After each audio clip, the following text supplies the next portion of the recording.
Welcome back to Mr. Lamb Science Corner. Today we're going to do a little step here into the math. We're going to look at a game called 12CoinNim. And we have another game that is going to be up called 6CoinNim. So as you can see, they're a little bit different, but they're pretty much the same. 6CoinNim is a simpler version of 12CoinNim, and when you're talking about elementary students, this is probably the one to get started. However, once they get it all figured out, then they're ready for the real challenge. And this is a game that has been played, depending upon who you look at. Google says it was brought into Europe about 1400, and didn't really say how long it's been in the Far East. But I read a description once where it said it was something like 4,000 years old. So I don't know. It's older than me. And then along with that, you should get some sort of marker. This happens to be stuff from the Dollar Tree.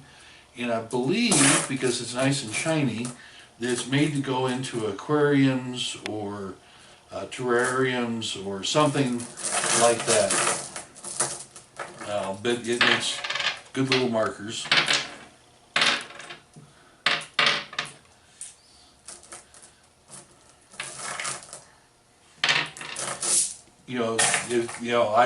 I made the circles with the poker chip, a little plastic poker chip, which is now ruined because it's black on around the corner, around the edge. But it makes it there. Feel free to make it on the computer if you're a lot better about that than I am. However you do it, I would make up some copies of this, and then I would take them and laminate them.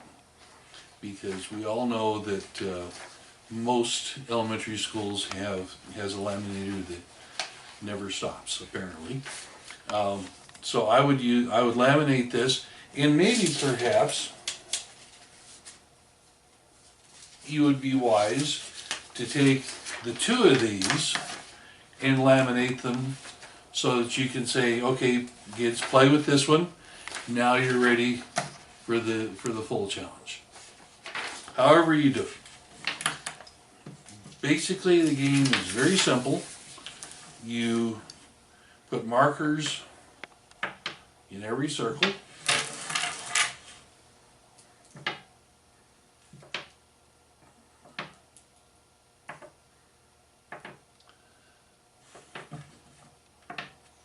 Okay?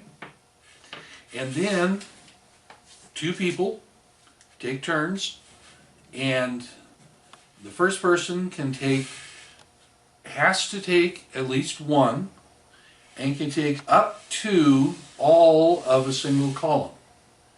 Cannot take one from two different columns. That's a no-no. Get your fingers slapped here, okay?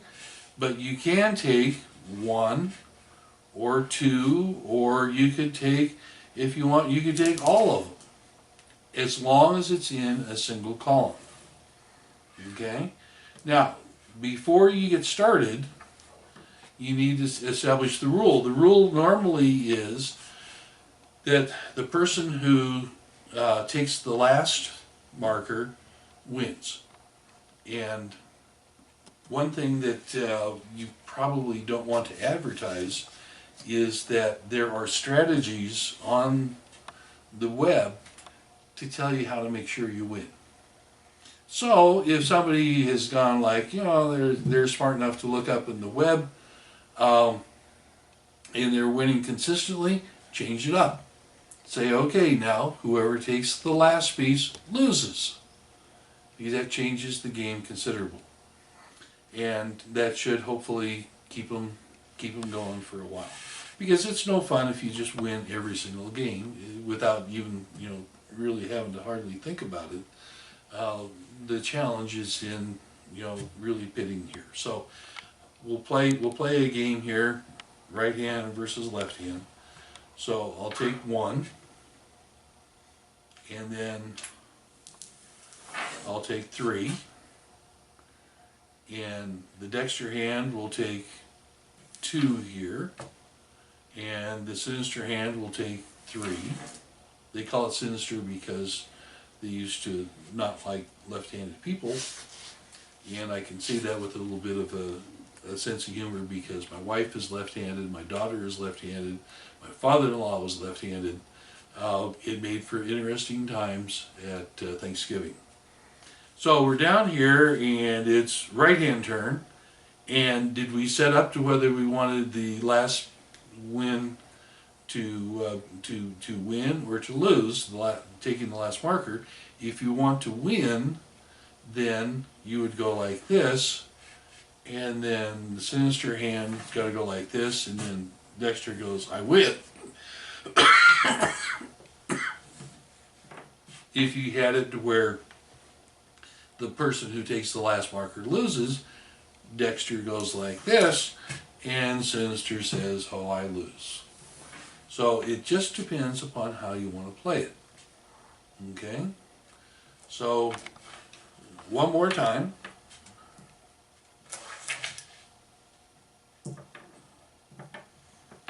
You can start off, like I said, you can take 1 up to all of a single column.